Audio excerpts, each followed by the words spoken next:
If you're anything like me, you've seen a whole lot of cars, trucks, motorcycles. You know what everything is. What would you say if I were to tell you that you're not going to know what most of the stuff in this building is? You're going to know a couple, but sure not all of it. The Tampa Automotive Museum. I think this one's a good place to start. When was the last time you saw a 27 Avions Voisin?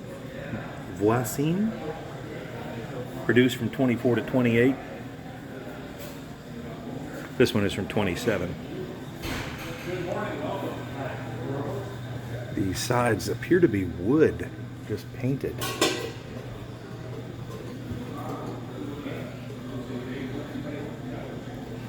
See, this is going to be one of those videos where you're thinking, I've never seen one of those in my life. And it's just going to keep going that way because there are brands that you've not heard of. Now, this particular museum is based on engineering achievements. So the cars that you'll see here, by the way, did you notice that's licensed?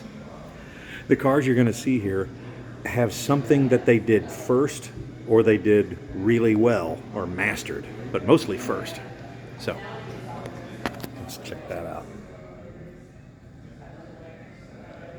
Now, don't think that this is just going to be stuff from the 20s. It's going to be a lot of newer stuff, too. You're going to see things in here that are just going to blow your mind.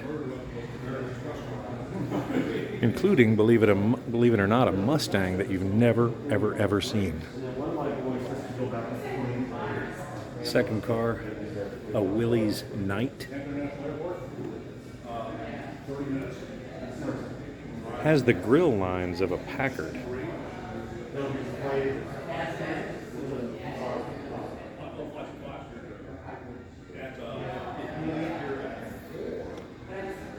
Very English, very German. These things pop out and flash. Those are your turn signals, but they rise and light and go off and flash.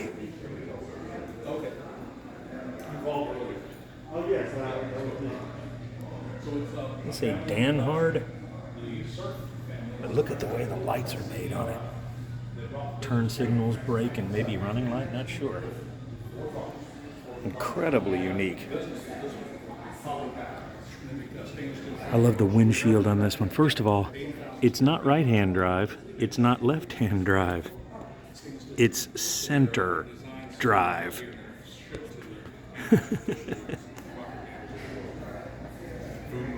Inline six. Look at the way that window is made.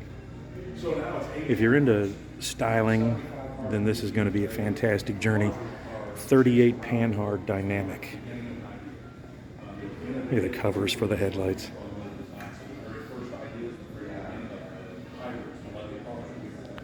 See how the design carries through on those. Just gorgeous. Stearns Knight 1913. Huge car, as you can see. Very Duesenbergish.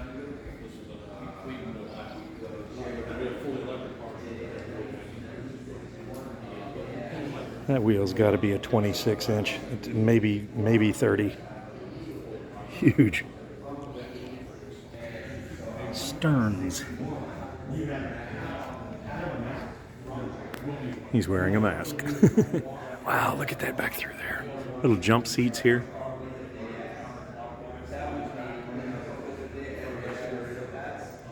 In that period when everybody put their throttle on the steering wheel and timing, so when you're starting it, you can retard the timing, get it to start easier.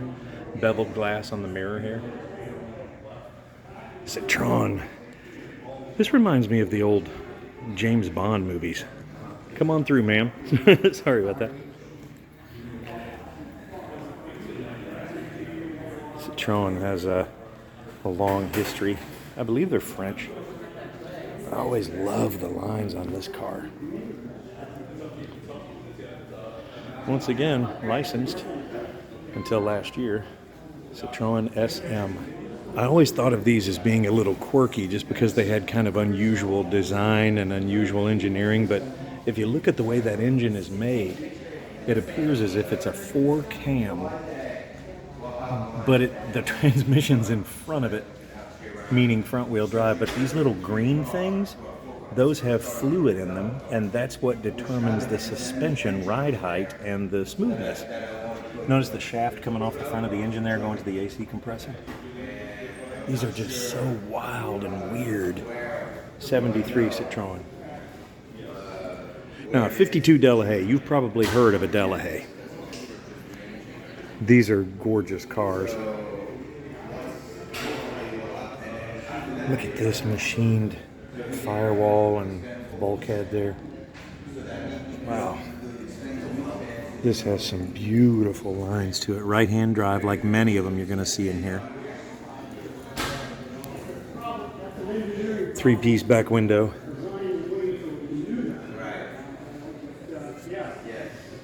Look at that paint. Isn't that hood just astounding? Old flip-up style. Let's see what year this is. 52. One of the better fonts in the logos of all time, I think. I want to start looking at this sign before you see the car, because you're going to think that is such a cute little car. That is so unbelievably cute. 1955 Clavo. How cute is that? The colors too, that super light mint green with the tan rims.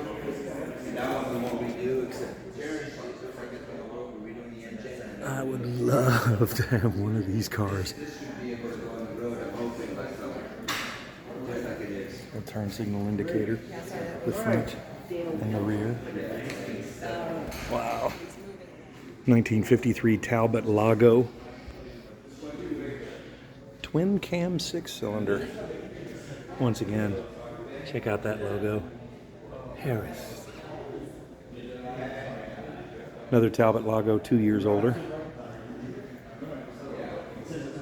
If you ever run across a valve cover that says that on there, it's a pretty rare thing.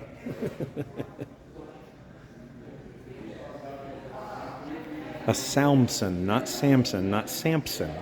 A Salmson, 1951 SALMSON. Ooh, look at that body style line on there.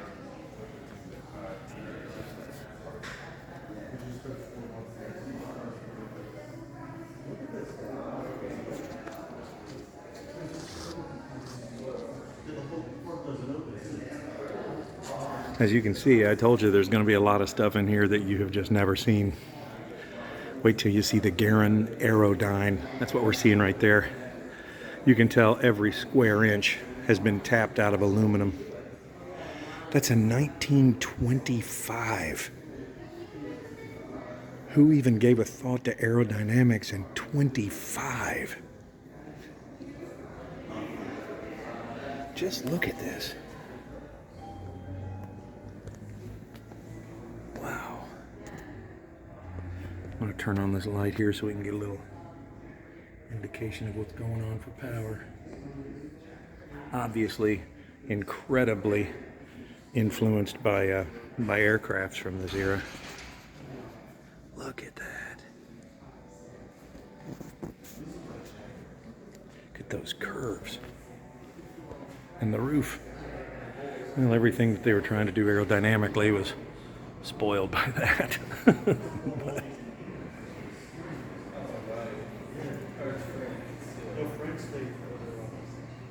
let's see what the back looks like.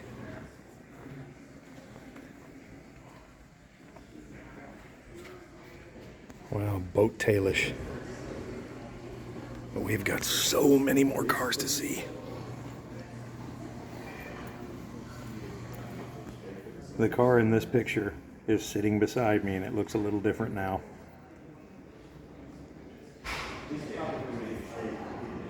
Looks a little better, huh? Gorgeous interior, gorgeous dash. Get a little light on that. See how pretty that is? Look at that wood. Build quality is incredible on this car. What brand is it? What brand do you think it is? Yep, the same Audi.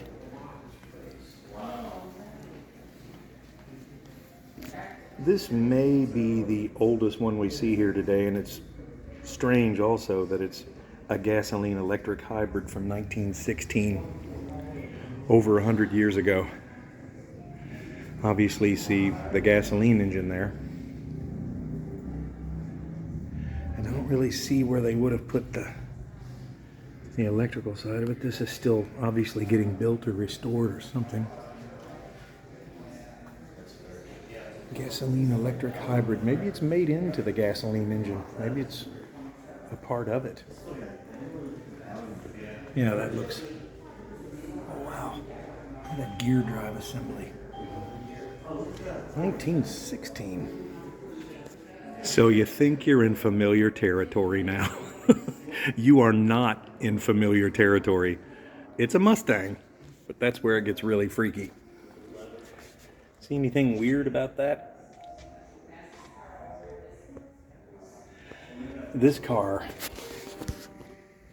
is all-wheel drive. Look underside there, it has everything all illuminated. But the car, looking at it from the outside, would you tell anything different? That's all-wheel drive. Little mirrors up on the fender, but there's got to be crazy stuff going on down in there. Still has its 289. Ferguson all-wheel drive, if you ever want to check that up. Has its Ferguson tag there with all the information on it. What if there's anything different inside?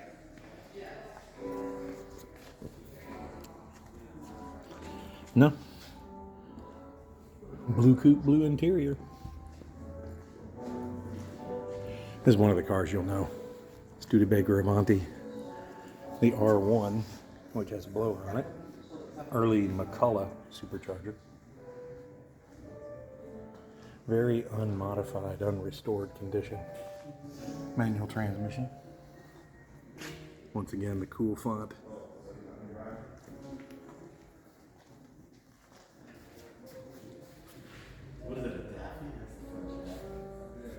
Yet another all-wheel drive, 68 Ford Zephyr.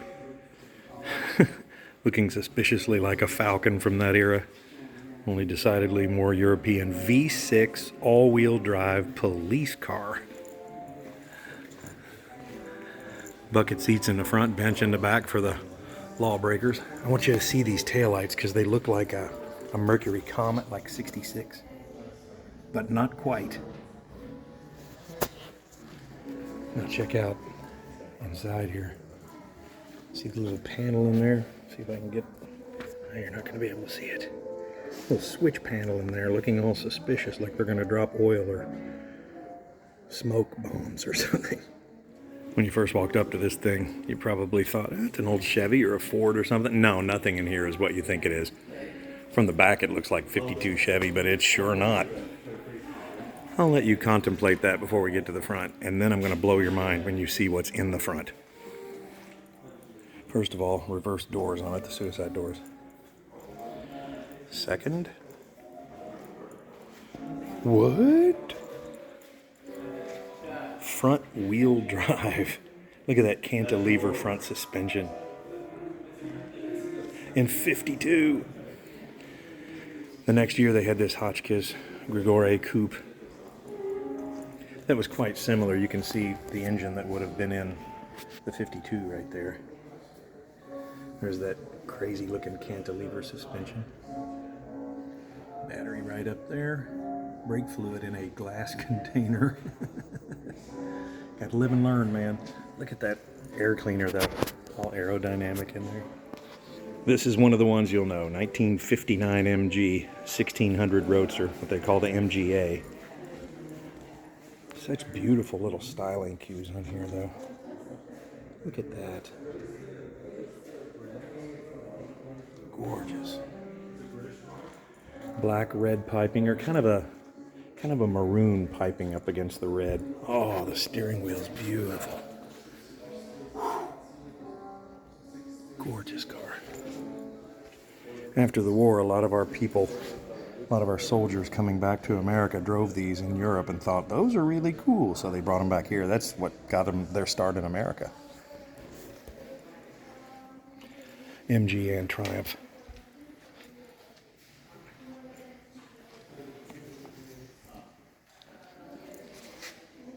One of those Salmsons again, kind of looks like Samson but has an L in it, Salmson. 55 this time. The hood is now turned into one-piece hood, and that roof line looking suspiciously like a 356 or maybe a little XK 120, 150 thrown in. You'll probably know this one. I've decided I'm going to try to get some angles of this you may not normally see. This is a 1982. There's the door. So you can see all this work back in here. It's all stainless. That was supposed to keep the whole car from rusting, and it did.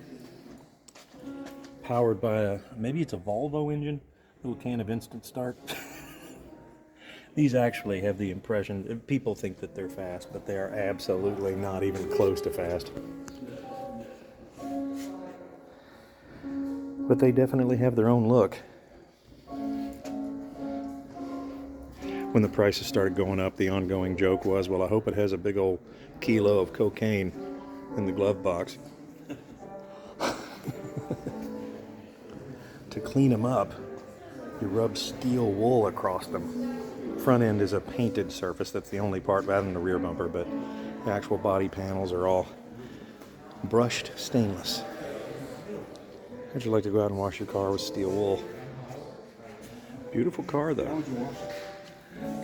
Steel wool. How cool is that thing? Little bitty dipstick. Transverse mounted leaf spring. Belt on the front. I don't pretend to know how that thing worked, but it sure is cool. Friction shocks. This is getting into a Delorean. Looking down at your gauges.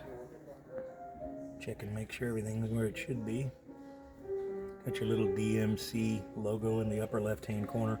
Surprisingly small steering wheel. Pretty normal gauges over there. Stainless shift knob. I don't know if that came on them or not. The seats don't have any kind of logos or anything on them. But have this little piece that you have to climb over to get into it. Corvette was doing the same thing, 84 to 96. Also note that notice that the latch is on the front and the back. So that door is not coming open. There's your ID tag right there. That's what you would have read right there. I'll take a snapshot.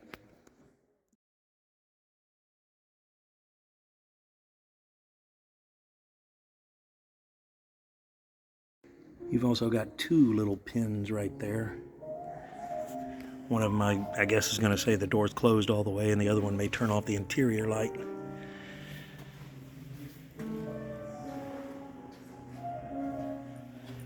For its time, 82, that was one incredibly laid-back windshield.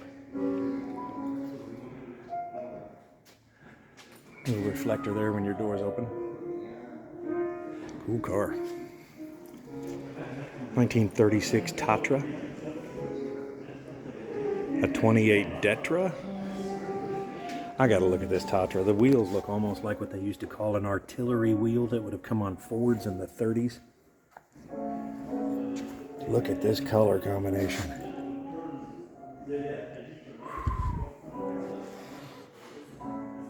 That's pretty.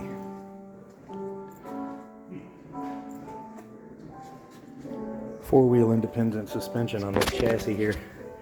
See the little boots to keep all the grease from coming out. Drum brake in the back. Wow, that Tatra is gorgeous. Looks almost like a 65 Mustang taillight, right? This is another Tatra. Ooh, look at that long, low thing right there. Once again, still has a tag on it. More of those artillery style wheels. Left-hand drive, suicide door.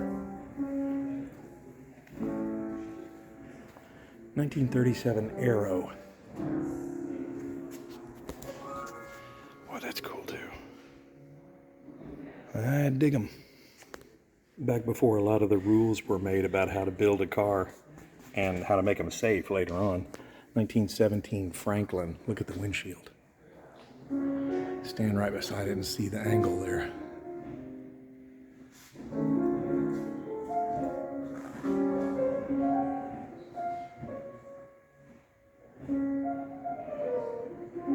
Overhead valve 6.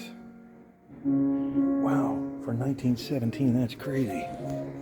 1938 Tatra looking a whole lot like a bug. Or maybe the bug looking a whole lot like it. Look at the lines from the side of this. Here's the interesting part. Got a V8 in it. And here's one that's in the middle of getting redone. Right-hand drive. Wow, I guess Tatra did both. Red interior with kind of a greenish blue, kind of an aqua. A sunroof? Oh, I know these cars. You guys do too. I never knew the name of these. There you go. One carburetor, 174 pipes running it wherever. Either timing belts or chains, and they're probably chains considering the era. Now that. How'd you like to run across that in a garage somewhere?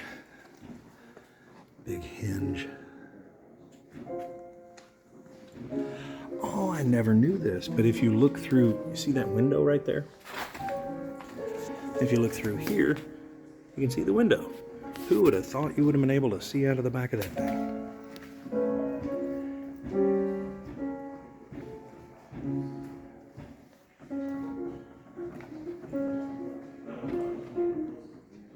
Ooh, that's a pretty one. Let's see what this thing is. Look at the headlight on that. I've seen those headlights before. 1929 Ruxton. Ooh.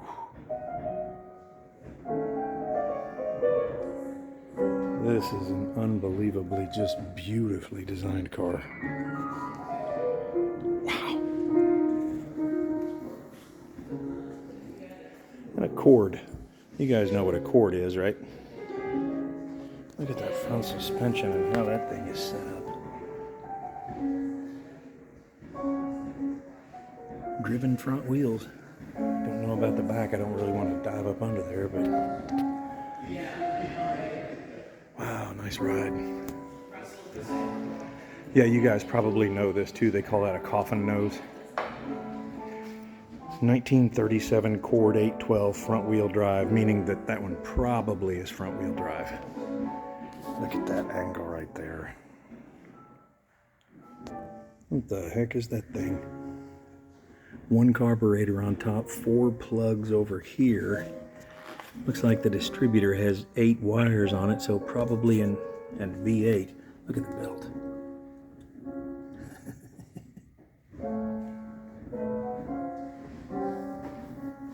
That's some crazy design there. Colors are gorgeous. 34.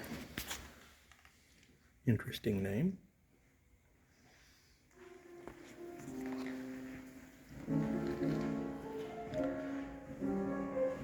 Chenard and Walker. 33. Looking a lot like the lines on a 33 Ford right there. 1933 Derby LS. Love these logos.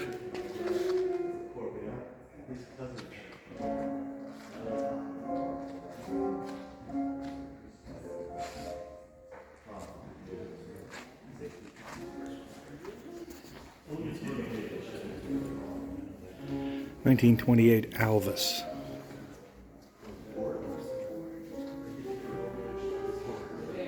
These drivetrains are so cool, and I'm pretty sure, yeah, chain-driven supercharger. Brass carburetor, fuel filler. Look at the seats in the interior. Be nice to go for a cruise in that thing. Little boat tail back there. Okay, the flag's dropping in 5 seconds. Are you ready or what? Might want to pump up that fuel pressure over there. Distributor right down between your legs down there. Just a couple of gauges. Brake on the left. One pipe. What a fun time. Front wheel drive. See the drive shafts on each side? What a cool engine.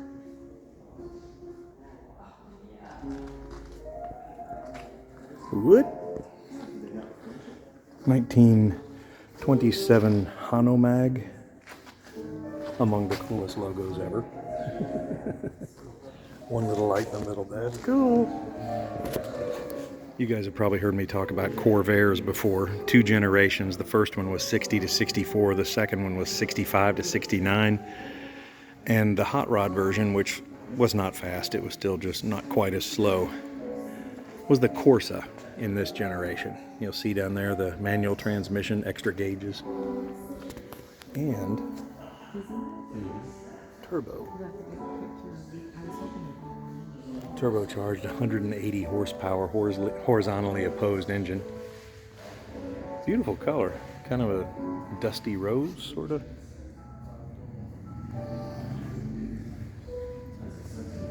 Looking very German.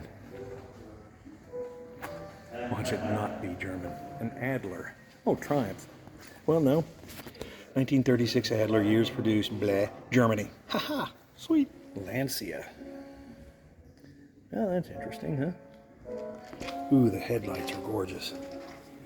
Lancia Lambda S7.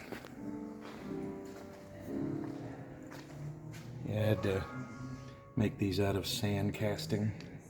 Everything has its name on it, the cap there. Oh, wow. Looks like a very shallow passenger compartment, if that makes any sense. You're sitting up high or the body's down low.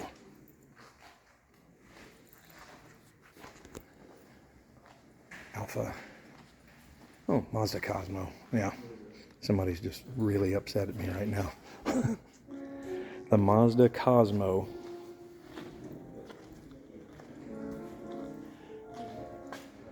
Oh, twin distributors. Well, you guys know, obviously, it's going to be almost all the time on the older ones, it's going to be that rotary engine. What beautiful lines on this car. Ooh, wow. Ooh. That is a good looking little 2-seater right there, man.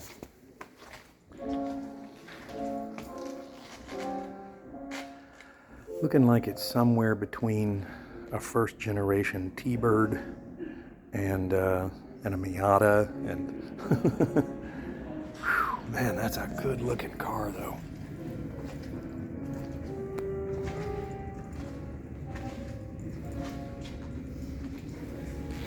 Little vents to cool your headlights. 1970.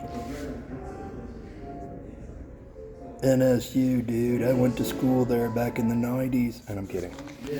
NSU is this little car right here.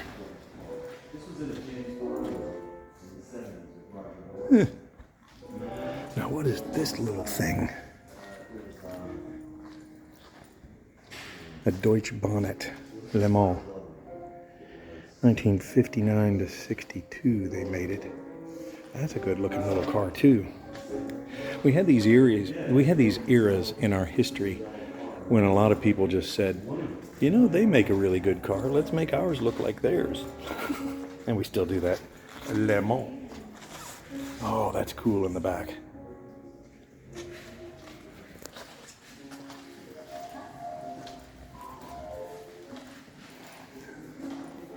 Sexy shape right there. Jensen. People who brought you the Interceptor. I saw a Jensen Healy on the side of the road when I was going through the North or South Carolina on a previous video. Ooh, that one's a beautiful car too. Allard.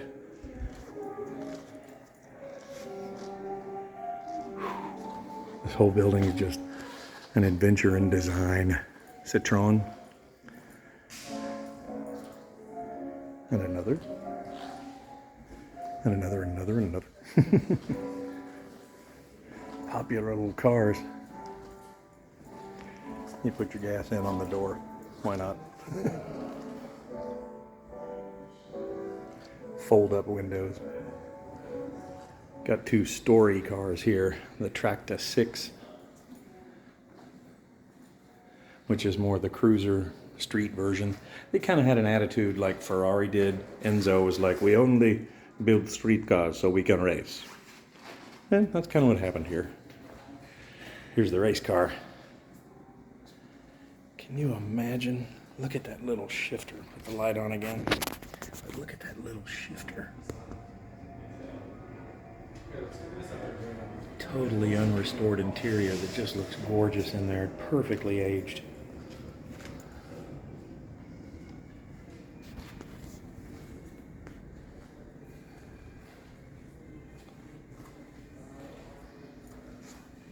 And once again, if you'll notice, we have front wheel drive.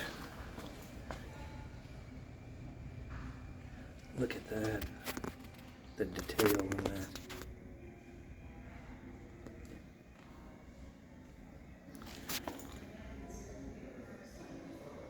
Beautiful. Time to go way back. 1899, Société Parisienne. Look at that.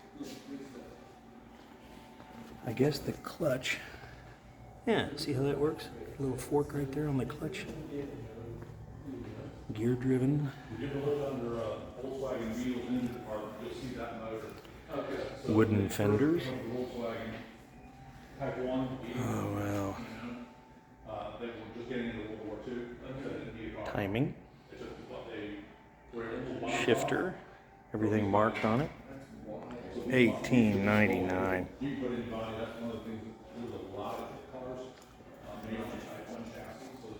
Maybe to put oil in there? Not sure. Throttle. Look at that stacked. Like you'd see on a knife handle.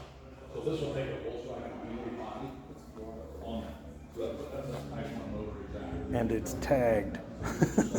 Now you guys may have seen one of these featured on Top Gear a long time ago. 1930 Morgan V-twin engine. Various laws over the years have made people think if I build something that's three-wheeler, I can save on the taxes and registration, because in a lot of the time the three-wheeler doesn't cost you as much. Look at the cables coming off the steering wheel. Another one over there. And a little Mathis on the end. Mathis 333. They did these expeditions from France all the way to Peking and all the way back down to Hong Kong. 1942. See, this is such a good place to walk through and just discover, you know. You're not gonna, and I don't have anything against it, but there's only so many times you can look at like restored Mopars, Fords, and Chevys or whatever. They can be beautiful, but it's nice to go back to times like this. Speaking of which, let me come back around here. This was a design before cars really existed, in a way to just make something move on its own. This is not the original, it's a copy of it.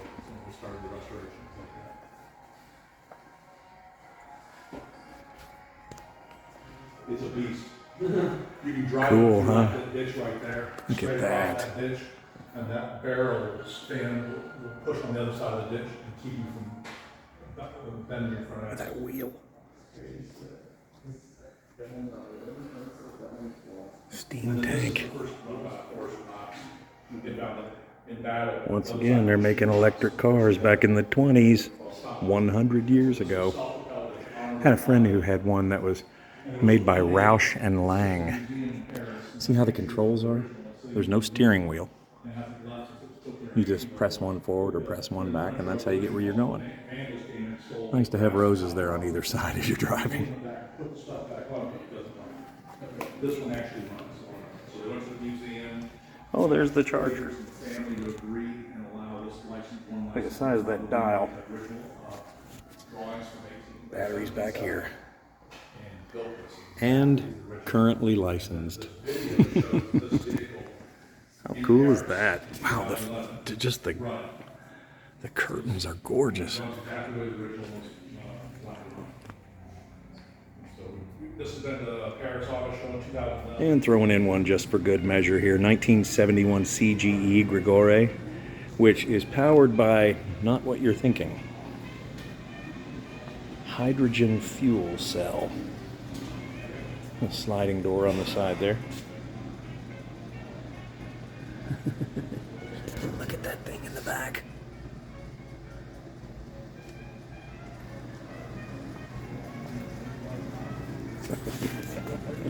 That's my favorite.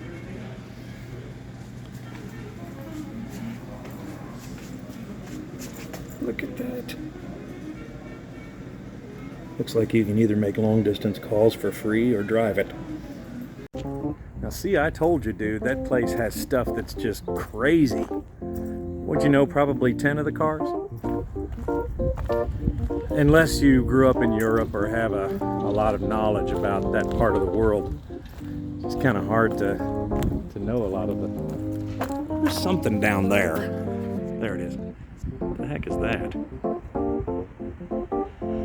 Yeah, of course, I'm gonna go look.